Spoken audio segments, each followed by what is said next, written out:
नमस्कार विद्यार्थी मित्रांनो, आज आपण MA भाग 2 मधील जे तिसरं सेमिस्टर आहे, तिसऱ्या सेमिस्टरमधला जो भारतीय प्रशासन ह्या ज्या पेपरची आपण माहिती करून घेत आहोत, त्यामधलं जो चौथं जे प्रकरण आहे, त्या चौथ्या प्रकरणाची प्रामुख्याने आपण गेल्या 1-2 लेक्चरपासून जी माहिती घेत आहोत, त्याच प्रकरणामधला एक महत्त्वाचा मुद्दा जो आपल्याला अभ्यासायचा आहे तो म्हणजे उदारीकरणामुळे भारतीय प्रशासनामध्ये घडून आलेल्या सुधारणा. म्हणजे पुनर्रचित भारतीय प्रशासन हा जो चौथा टॉपिक आपण शिकतोय, त्यामध्ये पुनर्रचित म्हणजे काय आणि ते पुनर्रचना कशामुळे करावी लागली याची चर्चा आपण मागच्या 1-2 लेक्चरमध्ये केली की जे 1990 नंतर प्रामुख्याने जागतिकीकरणाचं धोरण भारताने जे स्वीकारलं आणि त्या जागतिकीकरणाच्या धोरणामुळे जागतिकीकरण असेल, त्याच्याबरोबर आलेलं उदारीकरण असेल आणि त्याच्याबरोबर आलेलं खाजगीकरण असेल, या सगळ्यांमुळे एक आमूलाग्र स्वरूपाचा बदल भारताच्या एकंदरीत सगळ्या व्यवस्थेवरती त्याचा प्रभाव पडला आणि त्याच्यापासून सार्वजनिक उपक्रम, सार्वजनिक प्रशासनसुद्धा अलिप्त राहू शकलं नाही. आणि मग त्यामुळे साहजिकच काय झालं की ह्या उदारीकरणामुळे, खाजगीकरणामुळे आणि उदारीकरण, खाजगीकरण ह्या सगळ्या गोष्टींमुळे, जागतिकीकरण त्यामध्ये, तर ह्या सगळ्यांचा परिणाम होऊन भारताच्या एकंदरीत प्रशासकीय व्यवस्थेला सुद्धा आपला चेहरा मोहरा त्या ठिकाणी बदलणं भाग पडलं. मग तो कशा पद्धतीने बदलला? प्रामुख्याने 1990 नंतर भारतीय प्रशासनामध्ये कशा स्वरूपाचा बदल झाला, भारताच्या प्रशासन व्यवस्थेचं स्वरूप किंवा त्याच्यामध्ये नवीन खाजगी प्रशासनाचा जो प्रभाव वाढला होता, त्या खाजगी प्रशासनातल्या कोणकोणत्या बाबींचा स्वीकार प्रामुख्याने भारताच्या 1990 नंतरच्या प्रशासनाने त्या खाजगी प्रशासनाकडून कोणत्या बाबी स्वीकारल्या, प्रामुख्याने ह्या सगळ्या गोष्टींचा अभ्यास किंवा सगळ्या गोष्टींचा विचार आपल्याला या ठिकाणी करायचा. आणि तोच मुद्दा म्हणजे काय, तर उदारीकरणामुळे भारतीय प्रशासनात घडून आलेल्या सुधारणा. म्हणजे उदारीकरण म्हणजे काय, तर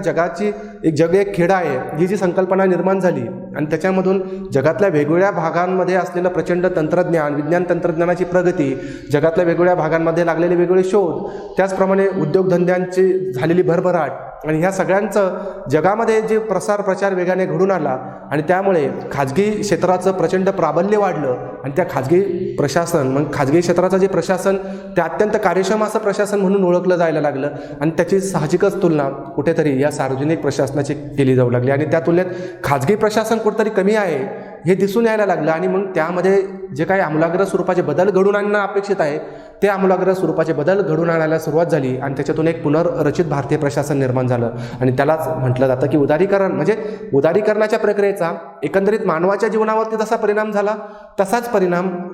ह्या देशामधल्या प्रशासकीय व्यवस्थेवरती पण झाला. आणि मग तो परिणाम कोणता, त्या परिणामांमधून कोणकोणत्या सुधारणा प्रामुख्याने आपल्या देशाच्या प्रशासनामध्ये घडून आल्या, कोणकोणत्या सुधारणा करणं त्या ठिकाणी भाग पडलं, या मुद्द्यांचा या ठिकाणी आपण विचार करूयात. आता यामध्ये प्रामुख्याने आपण बघतो की उदारीकरणामुळे भारतीय प्रशासनाने जे काही सुधारणा घडून आणल्या, त्यामध्ये सगळ्यात महत्त्वाची सुधारणा आहे की भारतीय प्रशासनाचं संगणकीकरण झालं. आता ज्या वेळेस आपण भारताच्या प्रशासकीय व्यवस्थेचा अभ्यास करतो किंवा भारतीय प्रशासनाचा ज्यावेळेस विचार करतो आणि प्रामुख्याने जय विज्ञान, जय जवान, जय किसान आणि जय विज्ञान ही जी घोषणा, त्याचप्रमाणे ज्या 1984ला जे भारताचे पंतप्रधान, स्वर्गीय पंतप्रधान राजीव गांधी यांनी जे भारताच्या संगणकीकरणाचं स्वप्न पाहिलं आणि तिथून खऱ्या अर्थाने कुठेतरी भारतामध्ये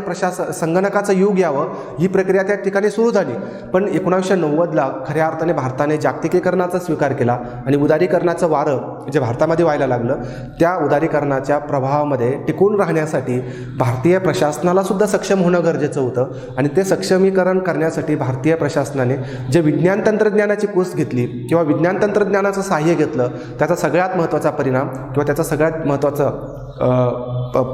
परिणाम कोणता, तर भारतीय प्रशासनाचं झालेलं संगणकीकरण. आता या संगणकीकरणामुळे काय झालं, तर संगणकीकरणामुळे माहितीचा जो प्रचंड प्रशासनामध्ये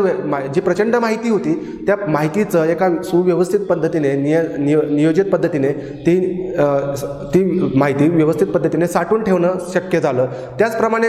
भारतभरातल्या वेगवेगळ्या कार्यालयांमध्ये ती माहिती पाठवणं सहज सोपं झालं आणि जी कागदपत्री, फाईल, जी व्यवस्था होती जुनी, ती व्यवस्था कुठेतरी मोडकळीस निघली. आणि या संगणकीकरणामुळे भारतीय प्रशासनाच्या कामकाजामध्ये त्या ठिकाणी वेग आलेला दिसून येतो. म्हणजे भारतीय प्रशासनाचं झालेलं संगणकीकरण हा खूप महत्त्वाचा प्रभाव एकंदरीत भारताच्या विकास प्रक्रियेमध्ये असलेला दिसून येतो. कारण जे संत गतीने लाल फितीच्या कारभारामध्ये अडकलेलं भारताचं प्रशासन होतं, या संगणकीकरणामुळे काय झालं की त्या ठिकाणी त्याला वेग आला आणि त्या वेगामुळेच जनतेचे कामं त्या ठिकाणी वेगाने व्हायला या प्रशासनाच्या संगणकीकरणामुळे सुरुवात झाली. म्हणजे विज्ञान तंत्रज्ञानाचा वापर हा मानवी कल्याणासाठी नेहमीच उपकारक स्वरूपाचा असलेला बघायला मिळतो आणि त्याचाच परिणाम म्हणजे प्रशासनाने सुद्धा त्या विज्ञान तंत्रज्ञानाची जे कास धरली आणि त्याचा वापर आपल्या प्रशासनाच्या कामकाजामध्ये करायला सुरुवात केली आणि तेव्हापासून खऱ्या अर्थाने भारतीय प्रशासन व्यवस्थेने सुद्धा त्या ठिकाणी आपला चेहरामोहरा बदलला आणि संगणकीकरण त्या ठिकाणी संपूर्ण भारतीय प्रशासन व्यवस्थेचं घडून आलं. कारण का तर एकीकडे जे देशामध्ये प्रचंड बदलाची लाट उदारीकरणामुळे घडून आली, त्या उदारीकरणाच्या प्रवाहाला किंवा त्या उदारीकरणामुळे भारताच्या समाज जीवनामध्ये ज्या वेगवेगळ्या स्वरूपाच्या मागण्या जनतेकडून किंवा त्या ठिकाणी समाज माध्यमाकडून प्रशासन व्यवस्थेकडे यायला लागल्या, त्या मागण्यांना तोंड देण्यासाठी किंवा त्या बदललेल्या आव्हानांना सामोरं जाण्यासाठी प्रशासनाला सुद्धा त्या ठिकाणी ह्या संगणकीकरणाची आवश्यकता भासली आणि त्याचाच परिणाम म्हणजे भारतीय प्रशासनाने आपल्यामध्ये घडून आणलेली सुधारणा म्हणजे संगणकीकरणाचा वाढलेला वापर. या संगणकीकरणामुळे काय होतं की व्यवस्थित पद्धतीने माहिती तिची साठवणूक करणं शक्य होतं. माहिती व्यवस्थित पद्धतीने प्रशासनाकडे असली तर त्याच्यामध्ये प्रशासनाच्या कामकाजामध्ये वस्तुनिष्ठता येते आणि त्याच्यामुळे प्रशासकीय कारभारामध्ये ज्या चुका होतात त्या चुका टाळणं या संगणकीकरणामुळे सहज शक्य होतं. म्हणजे ही खूप महत्त्वाची सुधारणा भारताच्या प्रशासन व्यवस्थेमध्ये उदारीकरणाच्या काळानंतर घडून आलेली दिसून येते. त्यानंतर पुढचं महत्त्वाचं वैशिष्ट्य किंवा पुढची महत्त्वाची जी सुधारणा आहे भारताच्या प्रशासनामध्ये उदारीकरणाच्या प्रभावामुळे घडून आलेली, ती सुधारणा म्हणजे विशेष तज्ज्ञ प्रशासकांची झालेली नियुक्ती. विशेष तज्ज्ञ प्रशासकांची प्रशासन व्यवस्थेमध्ये झालेली नियुक्ती. हे जर आपण बारकाईने ह्या मुद्द्याचा ज्यावेळेस आपण विचार करतो की विशेष तज्ज्ञ प्रशासक म्हणजे काय, तर ज्यावेळेस उदारीकरण भारतामध्ये अवतरलं, उदारीकरणाची प्रक्रिया भारतामध्ये सुरू झाली आणि त्यामुळे खाजगी प्रशासन आणि सरकारी प्रशासन यांची जी तुलना व्हायला लागली आणि मग तेव्हा कुठंतरी विचार व्हायला लागला की सार्वजनिक प्रशासन हे खाजगी प्रशासनापेक्षा मागं का बरं पडतं. आणि मग त्यावेळेस अभ्यास केल्यानंतर असं दिसून आलं की खाजगी प्रशासनामध्ये जे विशेष तज्ज्ञ प्रशासक असतात ते विशेष तज्ज्ञ प्रशासक त्या ठिकाणी त्या खाजगी प्रशासनाला पुढे नेण्यामध्ये महत्त्वाची भूमिका बजावत असतात. म्हणून तशाच पद्धतीचे विशेष तज्ज्ञ प्रशासक भारताचे सार्वजनिक प्रशासनामध्ये सुद्धा असली पाहिजेत. ही बाब त्या ठिकाणी स्वीकारली गेली आणि सार्वजनिक प्रशासनामध्ये सुद्धा प्रत्येक विभागानुसार त्या विभागाचं परिपूर्ण ज्ञान असलेले प्रशासक नियुक्तीची सुरुवात भारतामध्ये त्या उदारीकरणानंतरच्या काळामध्ये सुरू झाली. म्हणजे विशेष तज्ज्ञ प्रशासक असल्यामुळे काय होतं की जे वेगवेगळ्या स्वरूपाचे प्रश्न निर्माण होतात त्या वेगवेगळ्या स्वरूपाच्या प्रश्नांचं त्यांना ज्ञान असल्यामुळे त्या प्रश्नांचं उत्तर शोधायला त्या ठिकाणी पैशाचा अपव्यय होत नाही, वेळेचा अपव्यय होत नाही आणि त्या ठिकाणी योग्य धोरणांची निर्मिती होत असते. म्हणजे आर्थिक समस्या निर्माण झाल्या तर त्या आर्थिक क्षेत्रातला जर त्या ठिकाणी विशेष तज्ज्ञ प्रशासक असेल तर तो आर्थिक समस्या कशा पद्धतीने सोडवायच्या या संदर्भातलं त्याला आर्थिक ज्ञान असल्यामुळे तो त्या ठिकाणी व्यवस्थित पद्धतीचे धोरण निर्मिती करू शकतो, त्या ठिकाणी व्यवस्थित पद्धतीचा सल्ला सरकारला देऊ शकतो. त्याचप्रमाणे संरक्षण संदर्भात जर काही त्रुटी निर्माण झाल्या किंवा संरक्षणात्मक दृष्टिकोनातून काही जर आव्हानं निर्माण झाली तर त्या ठिकाणी संरक्षणात्मक क्षेत्रातला विशेष तज्ज्ञ प्रशासक असेल तर तो सुद्धा त्या ठिकाणी सरकारला योग्य मार्गदर्शन देऊन योग्य सल्ला देऊन त्या ठिकाणी त्या समस्यांवरती उत्तर कसं शोधायचं हे सांगू शकतो आणि त्याच्यातून देशाचा विकास देशाला निर्माण होणारी आव्हानं अडचणी या कमी होऊ शकतात. म्हणजे अशा पद्धतीने ज्या त्या क्षेत्रामध्ये वेगवेगळ्या विभागांमध्ये त्या क्षेत्रामध्ये तज्ज्ञ असलेल्या विशेष तज्ज्ञ प्रशासकांची नियुक्ती करण्याचं धोरण उदारीकरणानंतर भारतीय प्रशासनाने स्वीकारलेलं दिसून येतं. म्हणजे खूप महत्त्वाची सुधारणा आणि ह्या सुधारणांचा परिणामच जर बघायचं गेलं तर भारताच्या एकंदरीत व्यवस्थेची जी वाटचाल विकासाकडे चाललेली आहे त्याचं श्रेय आपल्याला ह्या तरतुदी द्यावं लागेल की विशेष तज्ज्ञ प्रशासकांची केलेली निवड. त्यानंतर तिसरी महत्त्वाचं आपण जर या ठिकाणी बघितलं तर तिसरी सुधारणा काय तर भरती प्रक्रियेमध्ये झालेली सुधारणा. आता प्रशासन व्यवस्था उदारीकरण ही प्रक्रिया आणि ह्या उदारीकरणाच्या प्रक्रियेने पूर्ण स्वरूपच एक जे पारंपरिक प्रशासन व्यवस्था होती त्या पारंपरिक प्रशासन व्यवस्थेच्या कामकाजावरतीच कुठंतरी प्रश्नचिन्ह उपस्थित केलं आणि खाजगी प्रशासनाच्या तुलनेत सार्वजनिक प्रशासन मागं पडतं. म्हणून खाजगी प्रशासनाकडून काही गोष्टी स्वीकारून सार्वजनिक प्रशासनाने जो आपला चेहरामोहरा बदलायला सुरुवात केली त्याची सुरुवात किंवा ते करण्यासाठी सगळ्यात महत्त्वाचं सुधारणा करणं कुठे गरजेचं होतं तर ती सुरुवात करणं गरजेचं होतं भरती प्रक्रियेमध्ये सुधारणा. कारण ज्या सार्वजनिक प्रशासनामधले जे कर्मचारी भरायचे आहेत ते विशेष तज्ज्ञ असावेत, ते हुशार असावेत, त्यांना वेगवेगळ्या क्षेत्रांचं ज्ञान असावं आणि ते ज्या कामासाठी नियुक्त करायचे आहेत त्या कामाची त्यांना योग्य पद्धतीने ज्ञान किंवा त्या ठिकाणी त्यांना अनुभव असावा यासाठी सर्वात महत्त्वाची गोष्ट होती की त्या भरती प्रक्रियेमध्ये सुधारणा करायची. कारण पारंपरिक प्रशासन हे जर बघितलं तर त्या पारंपरिक प्रशासनामधल्या त्या ठिकाणचे काम करणारे जो कर्मचारी वर्ग होता त्यांना संगणकीकरणाचं विशेष ज्ञान नसायचं. त्या ठिकाणी विशेष जर काही तांत्रिक गोष्टी त्या प्रशासनामध्ये वेगळ्या निर्माण व्हायला लागल्या त्या तांत्रिक बाबींचं त्यांना विशेष ज्ञान नसायचं आणि मग त्यामुळे प्रशासन व्यवस्थेच्या त्या ठिकाणी त्या प्रशासनाच्या कार्यवाहीमध्ये अनेक स्वरूपाच्या अडचणी त्या ठिकाणी निर्माण व्हायला लागल्या आणि हे कुठेतरी थांबावं आणि भारतीय प्रशासनामध्ये चांगल्या स्वरूपाचे बदल व्हावे यासाठी सगळ्यात महत्त्वाची प्रक्रिया त्या प्रशासन व्यवस्थेने नवीन गोष्ट जी स्वीकारली ती म्हणजे भरती प्रक्रियेमध्येच बदल घडून आणायचा आणि भरती प्रक्रियेच्या त्या ठिकाणी सुधारणा घडून आणण्यासाठी सुरुवात केली. तर त्यामध्ये काय केलं प्रामुख्याने तर सर्वात महत्त्वाचं की भरती प्रक्रियाची त्या ठिकाणी ऑनलाईन भरती प्रक्रिया सुरू केली. ऑनलाईन भरती प्रक्रियेमुळे काय झालं की जे उमेदवार होते त्या उमेदवारांची माहिती आधीच त्या ठिकाणी UPSC असेल म्हणजे भारताचं जे युनियन पब्लिक सर्व्हिस कमिशन जे भारतासाठी प्रशासकांची नियुक्ती करत असतं त्यांच्याकडे तो उमेदवारांची माहिती व्यवस्थित पद्धतीने आल्यामुळे त्या ठिकाणी योग्य स्वरूपाचे किंवा योग्य तज्ज्ञ असलेले उमेदवार आणि त्या उमेदवारांचीच निवड करणं त्या ठिकाणी त्या ऑनलाईन प्रक्रियेमुळे शक्य व्हायला सुरुवात झाली. म्हणजे प्रशासन प्रक्रियेमध्ये किंवा त्या प्रशासनाला यशस्वी किंवा अपयशी ठरवण्यामध्ये सगळ्यात महत्त्वाचा घटक असतो ते त्या ठिकाणचा सेवक वर्ग आणि तो सेवक वर्ग जर व्यवस्थित पद्धतीने भरला तरच तो प्रशासन काय होऊ शकतं ते प्रशासन यशस्वी होऊ शकतं आणि यासाठी सगळ्यात महत्त्वाची गरज असते की ती भरती प्रक्रिया ती व्यवस्थित पद्धतीने राबवणं आणि जर भरती प्रक्रिया व्यवस्थित पद्धतीने मूल्यमापन व्यवस्थित पद्धतीने त्या ठिकाणी परीक्षा घेतल्या व्यवस्थित पद्धतीने त्याचा दर्जा ठरवला तर चांगल्या दर्जेदार अशा स्वरूपाचे अधिकारी त्या भरती प्रक्रियेद्वारे निवडले जाऊ शकतात आणि ते अधिकारी चांगल्या पद्धतीने प्रशासनाला विकासाच्या मार्गावरती नेऊ शकतील. ह्या प्रक्रियेतूनच जे सुधारणा घडून आली ती म्हणजे भरती प्रक्रियेमध्ये सुधारणा. त्यानंतर चौथं महत्त्वाची सुधारणा घडून आली की सार्वजनिक उपक्रमांमध्ये सुधारणा. आता स्वातंत्र्योत्तर कालखंडामध्ये आपण बघितलं की भारतासमोर असलेली अनेक आव्हानं आणि त्या अनेक आव्हानांमुळे काय झालं की समाजवादाचं जे तत्त्व भारताच्या राज्यघटनेमध्ये स्वीकारण्यात आलं त्या समाजवादी तत्त्वाला पूर्ण करण्यासाठी देशामधली जी प्रचंड विषमता दारिद्र्य गरिबी याला दूर करण्यासाठी जे वेगवेगळे सार्वजनिक उपक्रम भारतामध्ये सुरू केले ते सार्वजनिक उपक्रमांचा ज्यावेळेस आढावा घेण्यात आला किंवा जसं उदारीकरणाची प्रक्रिया सुरू झाली आणि तेव्हा त्या उदारीकरणाच्या परिप्रेक्ष्यामध्ये ह्या सार्वजनिक उपक्रमांचा ज्यावेळेस विचार व्हायला लागला त्यावेळेस असं दिसून यायला लागलं की ते सार्वजनिक उपक्रम हे सरकारवरती एक बोजा तयार झालेले आहेत आणि सरकारला त्यापासून नफा होण्यापेक्षा प्रचंड प्रमाणात त्या ठिकाणी सरकारला त्या ठिकाणी कर्जाच्या ओझ्याखाली दबलेल्या त्या सार्वजनिक उपक्रमांसाठी प्रचंड काही पैसा लोकांकडून करारूपाने निर्माण येणारा पैसा त्या ठिकाणी त्या सार्वजनिक उपक्रमांमध्ये गुंतवावा लागतो आणि त्याच्यातून मिळणारे फायदे तुलनेने फारच कमी आहेत. म्हणजे सार्वजनिक उपक्रमसुद्धा कुठेतरी खाजगी प्रशासनासारखे किंवा खाजगी उपक्रमांसारखे ते त्या ठिकाणी चालावेत आणि या दृष्टिकोनातून काही प्रमाणामध्ये त्या सार्वजनिक उपक्रमांमध्ये सुद्धा खाजगीकरण त्याला निर्गुंतवणुकीकरणाचं धोरण असं म्हटलं जातं प्रायव्हेटायझेशनचं धोरण असं म्हटलं जातं आणि हळूहळू या सार्वजनिक उपक्रमांमध्ये सुद्धा काही प्रमाणात खाजगीकरणाचं धोरण सरकारने स्वीकारलं. खाजगी प्रशासनाची काही उद्दिष्ट त्याच्यामध्ये समाविष्ट केली आणि हळूहळू सार्वजनिक उपक्रम त्या ठिकाणी त्या सार्वजनिक उपक्रमांचा दर्जा त्याची कार्यक्षमता या ठिकाणी वाढवण्यासाठी अशा वेगवेगळ्या प्रकारच्या सुधारणा आणि जे सार्वजनिक उपक्रम तोट्यात चाललेले होते ते सार्वजनिक उपक्रम बंद करण्याचं धोरण सरकारने स्वीकारलं. म्हणजे प्रामुख्याने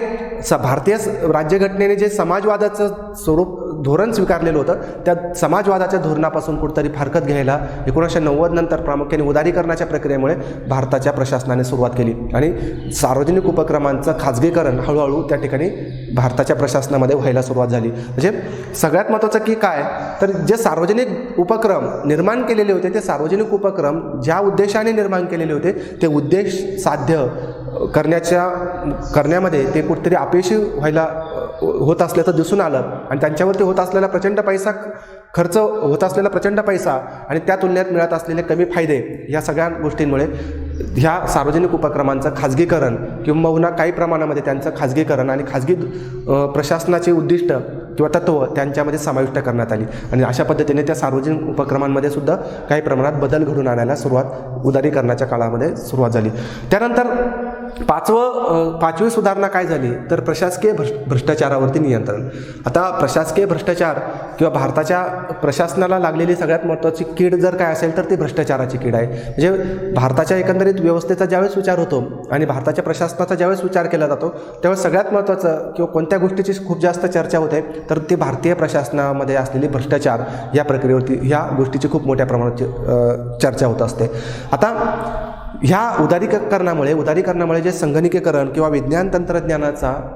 प्रचंड वापर प्रशासनामध्ये व्हायला लागला, त्यामुळे काय झालं की भ्रष्टाचारावरती सुद्धा कुठेतरी त्या ठिकाणी बंधनं यायला सुरुवात झाली. म्हणजे काय झालं की विज्ञान तंत्रज्ञानाच्या वापरामुळे प्रशासनाचं झालेलं संगणकीकरण असेल आणि मग ह्या संगणकीकरणामुळे काय झालं की ट्रान्सपरन्सी, पारदर्शकता त्या ठिकाणी प्रशासन व्यवस्थेमध्ये निर्माण व्हायला लागली आणि त्या ठिकाणी मग जे काय भ्रष्टाचार करण्याचे जे वेगवेगळे मार्ग होते ते वेगवेगळे मार्ग ह्या विज्ञान तंत्रज्ञानाच्या वापरामुळे त्या ठिकाणी कमी व्हायला लागले आणि साहजिकच हळूहळू काय झालं की भारताच्या प्रशासकीय व्यवस्थेमधल्या भ्रष्टाचारावरती काही प्रमाणात, पूर्णत्वाने नाही पण काही प्रमाणात त्या ठिकाणी नियंत्रण यायला लागलं. म्हणजे हे सगळं उदारीकरणाच्या प्रक्रियेमुळे झालेले काय वेगवेगळे बदल होते त्या बदलांचा परिणाम आणि त्यामध्ये आणखी जर काही गोष्टींचं आपण बघितलं तर भारतामध्ये मग दक्षता आयोगाची असलेली स्थापना असेल, भारतामध्ये माहिती अधिकाराचा झालेला कायद्याची झालेला संमत झालेला कायदा असेल, ह्या कायद्यांमुळे सुद्धा काय झालं की भारताच्या प्रशासकीय व्यवस्थेमध्ये होत असलेला प्रचंड जो काही भ्रष्टाचार होता त्या भ्रष्टाचाराला त्या ठिकाणी कुठेतरी काही प्रमाणात नियंत्रण होण्यास मदत झालेली उदारीकरणाच्या काळानंतर आपल्याला बघायला मिळतं. त्यानंतर पुढचं महत्त्वाचं वैशिष्ट्य किंवा पुढची झालेली महत्त्वाची सुधारणा ती म्हणजे पदोन्नती प्रक्रियेमध्ये झालेला बदल. म्हणजे पदोन्नती म्हणजे काय तर विशिष्ट भारतामध्ये काय होतं की सुरुवातीला उदारीकरणाच्या आधीच्या कालावधीमध्ये जर भारतीय प्रशासनाचा ज्यावेळेस आपण अभ्यास करतो किंवा भारताच्या प्रशासनाचा ज्यावेळेस विचार करतो त्यामध्ये प्रामुख्याने आपल्याला असं जाणवतं की उदारीकरणाच्या आधी भारताच्या प्रशासन व्यवस्थेमध्ये जी पदोन्नती दिली जायची, जे प्रमोशन व्हायचं ते प्रमोशन सेवाज्येष्ठतेनुसार व्हायचं. म्हणजे एखादा कर्मचारी काम करत असेल किंवा काम करत नसेल, म्हणजे काम करणाऱ्या पण कर्मचाऱ्याचं त्या ठिकाणी पदोन्नती व्हायची आणि जो आळशी स्वरूपाचा असेल, कामचुकार स्वरूपाचा कर्मचारी असेल त्याची सुद्धा पदोन्नती त्या ठिकाणी केली जायची. म्हणजे त्या ठिकाणी चुकीच्या पद्धतीने पदोन्नती केली जात होती. मग खाजगी उदारीकरणामुळे प्रामुख्याने काय झालं की उदारीकरणाचं तत्व काय सांगतं की ज्या ठिकाणी फायदा होतोय ज्या ठिकाणी जो एखाद्या अधिकारी जर व्यवस्थित पद्धतीने काम करत असेल तर त्याला विशेष असं पॅकेज त्या ठिकाणी दिलं पाहिजे किंवा विशेष त्याला पदोन्नती दिली पाहिजे हे खाजगीकरण सांगतं. आणि त्याच खाजगीकरणाचा धोरणाचा स्वीकार ह्या सरकारी किंवा सार्वजनिक प्रशासनामध्ये सुद्धा करण्यात आला आणि त्यामध्ये कार्यक्षमता हा घटक पदोन्नतीमध्ये महत्त्वाचा मानला गेला. कार्यक्षमता म्हणजे एखादा अधिकारी किंवा एखादा कर्मचारी किती चांगल्या पद्धतीने काम करतोय, त्याच्या कामाचा किती चांगला फायदा त्या ठिकाणी प्रशासनाला होतोय याचं मूल्यमापन करून त्या ठिकाणी पदोन्नती द्यायला सुरुवात व्हायला लागली. म्हणजे फक्त सेवाज्येष्ठता हा मुद्दा त्या ठिकाणी कालबाह्य ठरला आणि कार्यक्षमता हा मुद्दा त्या पदोन्नतीमध्ये अग्रभागी मानला जाऊ लागला. त्यामुळे साहजिकच काय झालं की प्रत्येक कर्मचाऱ्याला त्या पदोन्नती मिळवण्यासाठी त्या ठिकाणी कार्यक्षमतेने काम करणं भाग पडलं आणि याच्यातूनच प्रशासनाची कार्यक्षमतासुद्धा वाढवण्यास मदत झाली. त्यानंतर पुढचं महत्त्वाची जी सुधारणा आहे की प्रशासकीय उत्तरदायित्वास आलेलं महत्त्व. म्हणजे प्रशासकीय म्हणजे ॲडमिनिस्ट्रेटिव्ह अकाउंटेबिलिटी म्हणजे प्रशासकीय उत्तरदायित्व म्हणजे प्रशासन हे कोणाला तरी जबाबदार आहे. प्रशासनामध्ये ही भूमिका निर्माण करण्याचं काम उदारीकरणाच्या प्रक्रियेनंतर सुरू झालं. प्रामुख्याने प्रशासन हे कोणाला जबाबदार असतं तर प्रशासन त्या देशातल्या जनतेला जबाबदार असतं, त्या देशातल्या जनतेला उत्तरदायी असतं आणि त्या देशातल्या जनतेच्या कल्याणासाठीच प्रामुख्याने ते प्रशासन निर्माण झालेलं असतं. पण उदारीकरणामुळे काय झालं की विज्ञान तंत्रज्ञानाची प्रचंड प्रगती झाली. विज्ञान तंत्रज्ञानाच्या प्रगतीमुळे घरोघरी लोकांना घरोघरी इंटरनेटच्या सुविधा उपलब्ध झाल्या, टेलिव्हिजनच्या सुविधा उपलब्ध झाल्या आणि त्याच्यामुळे साक्षरतेचं प्रमाणसुद्धा मोठ्या प्रमाणावरती निर्माण झालं. आणि ह्या साक्षरतेमुळे प्रशासनाची आपल्याबद्दल असलेली जबाबदारीची पण जाणीव त्या ठिकाणी नागरिकांना झाली आणि त्याच्यामधून नागरिकांमध्ये जी जागरूकता घडून आली की प्रशासनाचे कार्य काय असतात, प्रशासनाने कशा पद्धतीने वागलं पाहिजे, ही भूमिका ही जागृती नागरिकांमध्ये घडून यायला सुरुवात झाल्यामुळे प्रशासनाला सुद्धा त्या ठिकाणी व्यवस्थित पद्धतीने जागृतपणे काम करणं भाग पडायला सुरुवात झाली आणि त्याच्यातूनच प्रशासकीय उत्तरदायित्वास महत्त्व आलं. म्हणजे प्रशासकाला सुद्धा काम करत असताना मी जनतेला बांधील आहे, मी त्या जनतेच्या कामासाठी या ठिकाणी मला जो पगार मिळतोय, या ठिकाणी मला जे अधिकार दिलेले आहेत ते अधिकार कोणाला जबाबदार राहून मला वापरायचे किंवा माझ्यावरती मी कोणाला जबाबदार आहे, या ठिकाणी जी कामाची जबाबदारी मला दिलेली आहे ती जनतेच्या कल्याणाची आहे आणि मी त्यांना जबाबदार आहे म्हणून राहूनच मला या ठिकाणी काम करायचं आहे. ही जबाबदारीचं भान धोरण ह्या उदारीकरणाच्या कालखंडामध्ये, उदारीकरणानंतरच्या कालखंडामध्ये भारतीय प्रशासनामध्ये निर्माण झालं. म्हणजे उत्तरदायित्वाची भूमिका, म्हणजे जनतेला गृहीत न धरता जनतेच्यासाठी काम करण्याची जी धोरण प्रशासनाने अवलंबलं, त्याच्यातूनच प्रशासकीय उत्तरदायित्वाच्या क्षेत्रामध्ये सुद्धा किंवा त्यामध्ये सुद्धा खूप मोठ्या प्रमाणात वाढ व्हायला सुरुवात झाली. आणि सगळ्यात महत्त्वाचं की प्रशासकीय सुधारणा आयोग. आता प्रशासकीय सुधारणा आयोग म्हणजे काय, तर देशाचं जे प्रशासन निर्माण केलेलं असतं त्या प्रशासनामध्ये सुद्धा म्हणजे बदलत्या काळानुसार त्या प्रशासनामध्ये काय बदल केले गेले पाहिजे, त्या प्रशासनामध्ये ज्या काही चुकीच्या गोष्टी असतात त्या बंद करून नवीन काही धोरणं त्यामध्ये स्वीकारणं गरजेचं असतं. आणि याचा कुठेतरी आढावा घेण्यासाठी सुद्धा कोणतीतरी एखादी यंत्रणा असावी, यासाठी कोणता तरी एखादा आयोग असावा. या भूमिकेतून प्रशासकीय आयोगाची स्थापना करण्यात यायला सुरुवात झाली. आणि मग हे प्रशासकीय आयोग काय करतो, तर हा प्रशासकीय आयोग प्रामुख्याने त्या प्रशासनामध्ये चांगल्या वाईट ज्या काही गोष्टी असतात त्या प्रशासनाची कार्यक्षमता कमी का बरं आहे, किंवा त्या प्रशासनाची कार्यक्षमता वाढवण्यासाठी कोणकोणत्या मुद्द्यांची गरज आहे किंवा कोणकोणत्या सुधारणा त्यामध्ये करणं गरजेचं आहे, याचा एक अहवाल सरकारला बनवून देत असतो. आणि याच्यातूनच सरकारला त्या प्रशासनाची कार्यक्षमता वाढवण्यासाठी वेगवेगळ्या उपाययोजना करणं सोपं होत असतं. प्रामुख्याने उदारीकरणाच्या कालावधीनंतर प्रामुख्याने ह्या ठिकाणी प्रशासकीय सुधारणा आयोग आणि त्या प्रशासकीय सुधारणा आयोगाने सुचवलेल्या शिफारशींची अंमलबजावणी करण्यावर सरकारने जास्त भर द्यायला सुरुवात केली. कारण का, तर उदारीकरणाच्या प्रक्रियेमध्ये जे प्रशासनाचं प्रचंड कामाचा प्रसारा वाढला, त्या कामाच्या प्रसारामध्ये त्या ठिकाणी ते प्रशासन चांगल्या पद्धतीने काम करावं, त्या प्रशासनाने त्या ठिकाणी कार्यक्षमतेने काम करावं आणि त्यासाठी ते प्रशासनातले अधिकारी त्यांचं मनस्वास्थ्य त्यांनी समाधानी पद्धतीने काम करावं, यासाठी ज्या वेगवेगळ्या सुधारणा या प्रशासकीय आयोगाने सुचवल्या त्याची अंमलबजावणी करण्यावर मोठ्या प्रमाणावरती भर त्या ठिकाणी भारताच्या या ठिकाणच्या सरकारी व्यवस्थेने केलेला असलेलं बघायला मिळतं. म्हणजे एकंदरीत ज्यावेळेस आपण भारतीय प्रशासन व्यवस्थेचा अभ्यास करतो, भारताच्या एकंदरीत राज्य व्यवस्थेचा अभ्यास करतो, त्यामध्ये सगळ्यात महत्त्वाचा जो टप्पा भारताच्या स्वातंत्र्यानंतरच्या कालखंडामध्ये प्रामुख्याने दिसून येतो तो म्हणजे 1990चा आधीचा एक टप्पा आणि 1990 नंतरचा एक टप्पा. म्हणजे प्रशासन व्यवस्थेमध्ये झालेला आमूलाग्र स्वरूपाचा जो बदल आहे, तो बदल आपल्याला ह्या उदारीकरणाच्या कालावधीनंतरचं भारतीय प्रशासन आणि त्याच्या आधीचं जे प्रशासन आहे यांचा ज्यावेळेस तुलनात्मक अभ्यास कंपॅरेटिव्हली स्टडी आपण ज्यावेळेस करतो त्यावेळेस आपल्याला प्रामुख्याने भारताच्या ह्या प्रशासनावरती उदारीकरणामुळे झालेला जो बदल आहे तो आपल्याला ठळकपणे त्या ठिकाणी दिसून येत असतो. म्हणजे आधीचं जे प्रशासन होतं आणि नंतरच्या प्रामुख्याने 1990 नंतरच्या प्रशासनाची जी काही भूमिका, त्या प्रशासनामध्ये झालेली कार्यक्षमतेमध्ये झालेली वाढ, याचं उत्तर ज्यावेळेस आपण शोधायला सुरुवात करतो ते उत्तर शोधताना आपल्याला असं दिसून येतं की उदारीकरण जगामध्ये जो प्रचंड बदल त्या उदारीकरणामुळे घडून आला, उदारीकरणाचंच अपत्य म्हणजे जागतिकीकरण आणि त्या जागतिकीकरणाचेच अपरिहार्य परिणाम म्हणजे खाजगीकरण. आणि ह्या सगळ्यामधून जे वेगळ्या देशांवरती जो काही प्रभाव पडला त्या प्रभावापासून भारत हा देशसुद्धा अलिप्त राहू शकला नाही. आणि भारताचं प्रशासन, भारताचं समाजजीवन यांच्यामध्ये सुद्धा या उदारीकरण, जागतिकीकरण आणि खाजगीकरण या प्रक्रियेमध्ये आमूलाग्र स्वरूपाचा बदल घडून आला. आणि त्याचाच परिणाम म्हणजे भारताच्या प्रशासनाला या ठिकाणी कात टाकणं या ठिकाणी गरजेचं बनण्यास सुरुवात झाली. म्हणजे अशा पद्धतीने एकंदरीत आपण भारतीय प्रशासन आणि ह्या भारतीय प्रशासनावरती उदारीकरणाच्या काळामध्ये झालेल्या ज्या काही सुधारणा होत्या किंवा उदारीकरणाच्या कालखंडामध्ये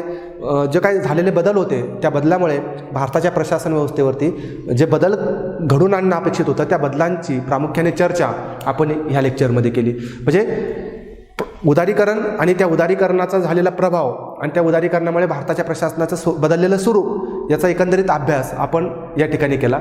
आपण पुढच्या लेक्चरमध्ये प्रामुख्याने भारताचं जे प्रशासन आहे त्या प्रशासनामध्ये उदारीकरणाच्या प्रक्रियेमुळे ज्या काही वेगवेगळ्या व्यवस्था या ठिकाणी निर्माण झाल्या त्या व्यवस्थांची किंवा जे काही वेगवेगळे आयोग या ठिकाणी निर्माण झाले त्या आयोगांची माहिती थोडक्यात पुढच्या लेक्चरमध्ये आपण या ठिकाणी करून घेऊयात. ठीक आहे.